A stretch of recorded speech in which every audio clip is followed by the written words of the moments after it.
اعوذ باللہ من الشیطان الرجیم بسم اللہ الرحمن الرحیم۔ سامعین و ناظرین کرام، السلام علیکم ورحمۃ اللہ وبرکاتہ۔ سیدنا حضرت خلیفۃ المسیح ثانی رضی اللہ تعالیٰ عنہ نے 26 فروری 1919 کو مارٹن ہسٹوریکل سوسائٹی اسلامیہ کالج لاہور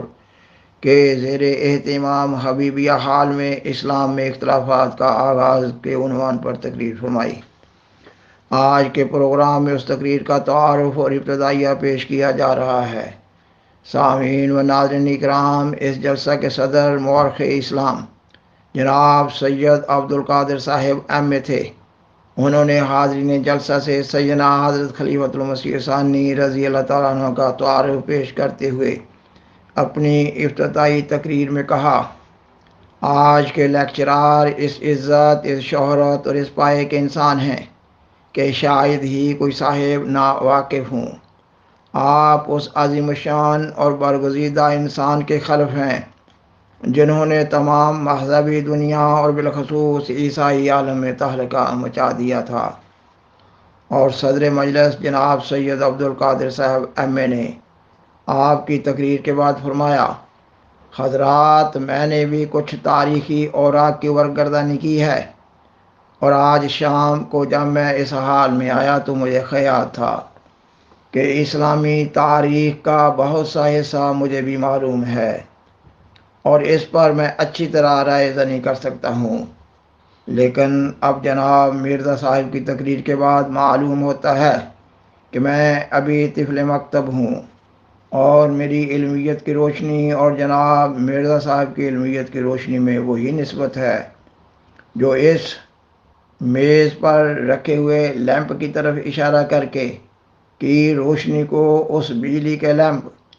جو اوپر آویزاں تھا کی طرف انگلی اٹھا کر کی روشنی سے ہے۔ حضرات،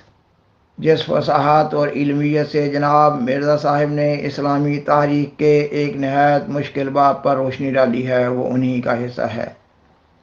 سیدنا حضرت خلیفۃ المسیح ثانی رضی اللہ تعالیٰ عنہ کی یہ تاریخی تقریر جب اگلے سال شائع ہوئی تو اس کی ابتدا میں سید عبدالقادر صاحب نے تمہیداً لکھا: فاضل باپ کے فاضل بیٹے حضرت مرزا بشیر الدین محمود احمد کا نام نامی اس بات کی کافی ضمانت ہے کہ یہ تقریر نہایت عالمانہ ہے۔ مجھے بھی اسلامی تاریخ سے کچھ شد بدھ ہے، اور میں دعویٰ سے کہہ سکتا ہوں کہ کیا مسلمان اور کیا غیر مسلمان بہت تھوڑے مورخ ہیں جو حضرت عثمان کے عہد کے اختلافات کی تہ تک پہنچ سکے ہیں اور اس مہلک اور پہلی خانہ جنگی کی اصلی وجوہات کو سمجھنے میں کامیاب ہوئے ہیں۔ حضرت مرزا صاحب کو نہ صرف خانہ جنگی کے اسباب سمجھنے میں کامیابی ہوئی ہے، بلکہ انہوں نے نہایت واضح اور مسلسل پیرائی میں ان واقعات کو بیان فرمایا ہے جن کی وجہ سے ایوان خلافت مدت تک تزلزل میں رہا۔ میرا خیال ہے ایسا مدلل مضمون اسلامی تاریخ سے دلچسپی رکھنے والے احباب کی نظر سے پہلے کبھی نہیں گزرا ہوگا۔ سامعین و ناظرین کرام، آئندہ کے پروگرامز میں سیدنا حضرت خلیفۃ المسیح ثانی رضی اللہ تعالیٰ عنہ کی مذکورہ تقریر بالاقساط پیش کی جا رہی ہوگی۔ آپ فرماتے ہیں: کچھ عرصہ ہوا میں نے یہ بات نہایت خوشی کے ساتھ سنی تھی کہ اسلامیہ کالج لاہور میں ایک ایسی سوسائٹی قائم ہوئی ہے جس میں تاریخی امور سے واقف کار اپنی اپنی تحقیقات بیان کیا کریں گے۔ مجھے اس سے بہت خوشی ہوئی، کیونکہ اقوام کی ترقی میں تاریخ سے آگاہ ہونا ایک بہت بڑا محرک ہوتا ہے، اور کوئی ایسی قوم جو اپنی گزشتہ تاریخی روایات سے واقف نہ ہو کبھی ترقی کی طرف قدم نہیں مار سکتی۔ اپنے آباء و اجداد کے حالات کی واقفیت بہت سے اعلیٰ مقاصد کی طرف رہنمائی کرتی ہے۔ بس جب اس سوسائٹی کے قائم ہونے کا مجھے علم ہوا تو اس خیال سے کہ اس میں جہاں اور تاریخی مضامین پر لیکچر ہوں گے، وہاں اسلامی تاریخ پر ایسے لیکچر ہوا کریں گے جن سے کالجوں کے طالب علم اندازہ کر سکیں گے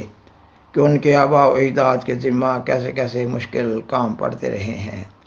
اور وہ کس خوش اسلوبی اور کیسے استقلال کے ساتھ ان کو کرتے رہے ہیں، اور ان کو معلوم ہوگا کہ ہم کیسے آباء کی اولاد ہیں، اور ان کی ضروریت اور قائم مقام ہونے کی حیثیت سے ہم پر کیا فرائض عائد ہیں، اور ان کو اپنے آباء کے شاندار اعمال اور ان کی اعلیٰ شان کو دیکھ کر انہی جیسا بننے کا خیال پیدا ہوگا۔ بس مجھے اس سوسائٹی کے قائم ہونے پر بہت خوشی ہوئی، اور اب جب کہ مجھ سے سوسائٹی میں اسلامی تاریخ کے کسی حصہ پر لیکچر دینے کے لیے کہا گیا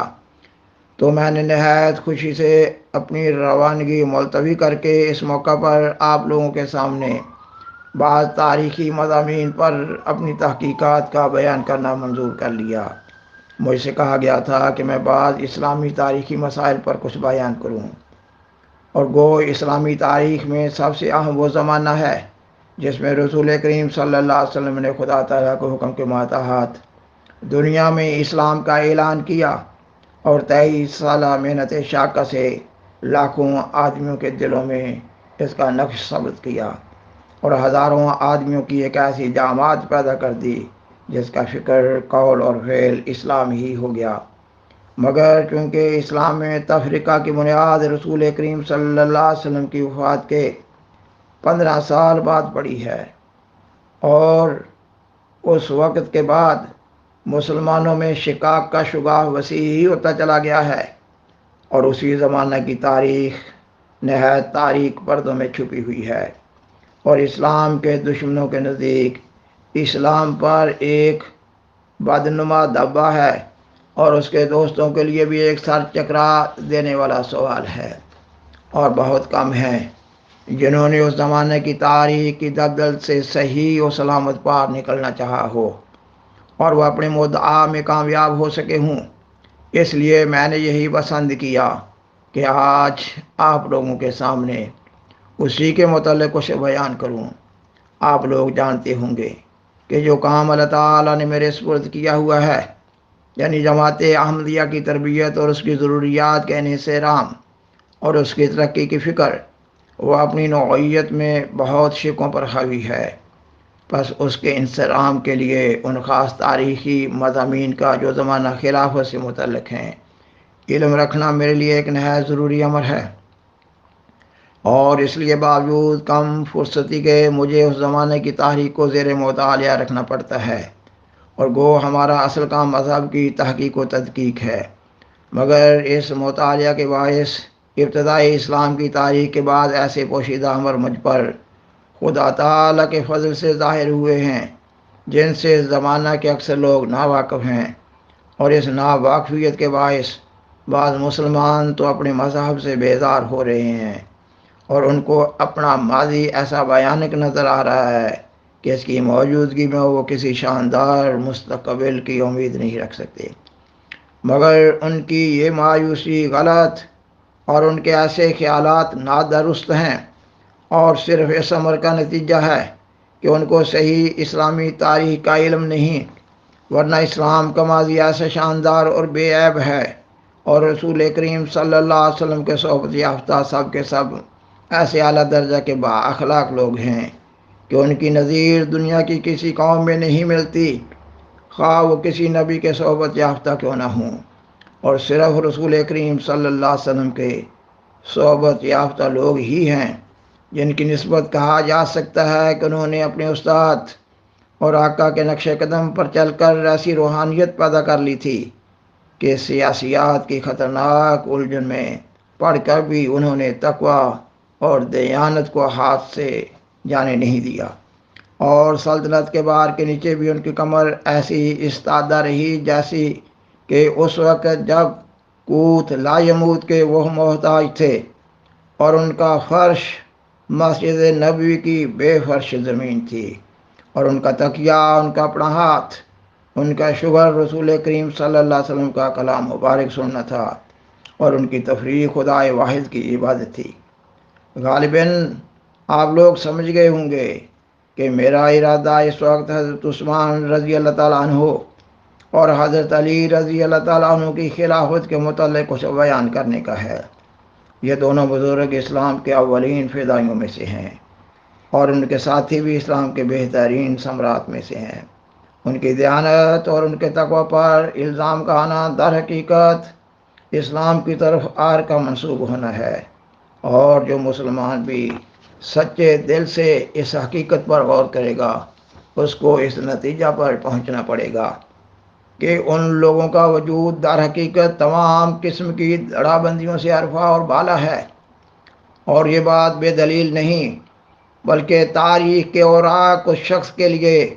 جو آنکھ کھول کر ان پر نظر ڈالتا ہے اس امر پر شاہد ہیں۔ جہاں تک میری تحقیق ہے، ان بزرگوں اور ان کے دوستوں کے متعلق جو کچھ بیان کیا جاتا ہے وہ اسلام کے دشمنوں کی کارروائی ہے، اور وہ صحابہ رضی اللہ تعالیٰ عنہ کے بعد مسلمان کہلانے والوں نے بھی اپنی نفسانیت کے ماتحت ان بزرگوں میں سے ایک یا دوسرے پر اتہام لگائے ہیں، لیکن باوجود اس کے صداقت ہمیشہ بلند و بالا رہی ہے، اور حقیقت کبھی پردہ خفا کے نیچے نہیں چھپی۔ ہاں، اس زمانے میں جب کہ مسلمان اپنی تاریخ سے ناواقف ہو گئے اور خود اپنے مذہب پر ان کی آگاہی نہیں رہی، اسلام کے دشمنوں نے یا تو بعض دشمنوں کی روایات کو تاریخ اسلام سے چن کر یا صحیح واقعات سے غلط نتائج اخذ کر کے ایسی تاریخیں بنا دیں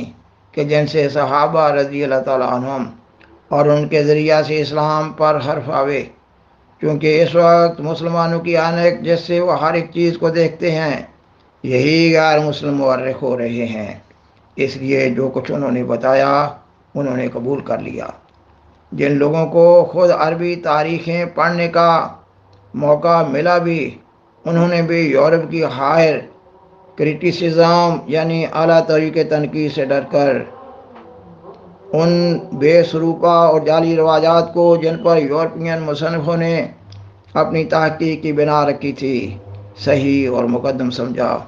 اور دوسری روایات کو غلط قرار دیا،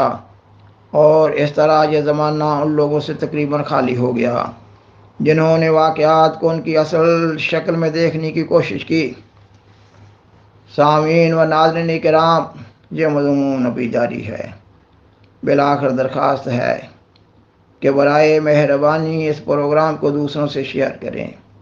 اور حضرائے کرم اس چینل کو سبسکرائب کریں۔